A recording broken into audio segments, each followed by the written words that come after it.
आज आपण मस्त कुरकुरीत आणि जाळीदार असा रवा डोसा कसा बनवायचा ते बघूयात.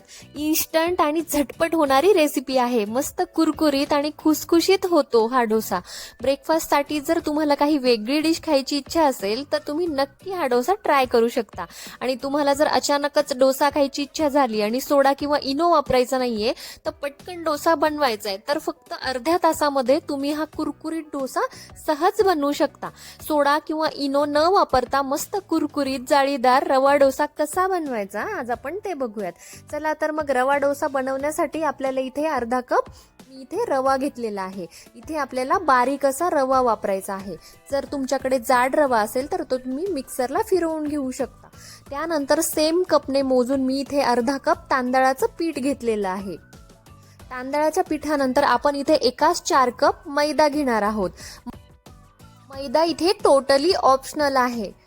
आपल्या डोशाला छान बाइंडिंग यावं याकरता इथे मी मैदा वापरलेला आहे.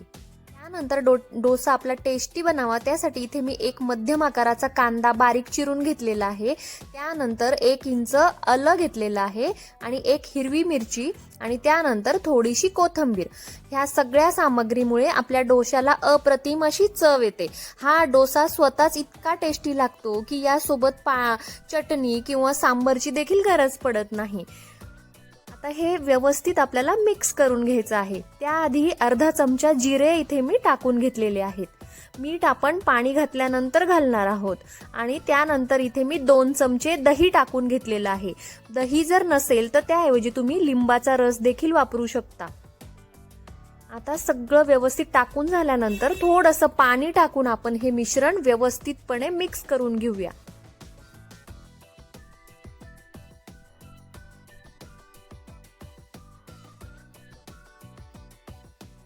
डोस्याची कन्सिस्टन्सी थोडीशी पातळच असते त्यामुळे आपण गरजेनुसार ह्याच्यामध्ये पाणी टाकून घेऊया. आता पाणी टाकल्यानंतर आपल्याला इथे गरजेनुसार मीठ टाकून घ्यायचं आहे. आता मीठ आपण टाकल्यानंतर व्यवस्थित मिक्स केल्यानंतर आपल्याला हे मिश्रण थोडंसं रेस्ट करायला ठेवायचं आहे. अर्धा तास इथे आपण हे मिश्रण रेस्ट करायला ठेवूया. 15 मिनिटांनंतर तुम्ही बघू शकता किती छान रवा आपला फुगून वर आलेला आहे आणि हे मिश्रण व्यवस्थितपणे भिजला गेले आहे. त्यानंतर हवं तितकं पाणी आपण त्याच्यामध्ये टाकून घेऊया. हा डोश्याचं बॅटर थोडंसं पातळच असतं. जसं ताक असतं ना त्याप्रमाणे आपल्याला हे थोडंसं पातळच ठेवायचं आहे.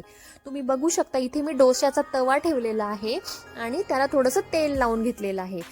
आणि हे मिश्रण जेव्हा तव्यावर घालू ना तेव्हा आपल्याला ते व्यवस्थितपणे मिक्स करायचं आहे. वारंवार आपल्याला ते मिक्स करायचं आहे. तुम्ही बघू शकता या पद्धतीने आपल्याला हे मिश्रण तव्यावर पसरून घ्यायचं आहे. सुरुवातीला कडाने आपल्याला हे मिश्रण टाकायचं आहे. त्यानंतर मध्ये आपण हे मिश्रण टाकून घेऊया. तवा आपला छान कडकडीत असा गरम झालेला हवा आहे. त्यानंतरच आपल्या डोश्याला छान अशी जाळी येते. बघू शकता विदाऊट सोडा किंवा इनो न वापरता आपण किती छान या डोश्याला जाळी आलेली आहे. आणि हा डोसा टाकल्यानंतर लगेच आपल्याला बिलकुल उलटणी किंवा चमचा त्याला लावायचं नाहीये. तुम्ही बघू शकता व्यवस्थित तो ब्राऊन दिसेपर्यंत छान भाजेपर्यंत त्याला बिलकुल धक्का लावायचा नाहीये, नाहीतर तो तुटू शकतो.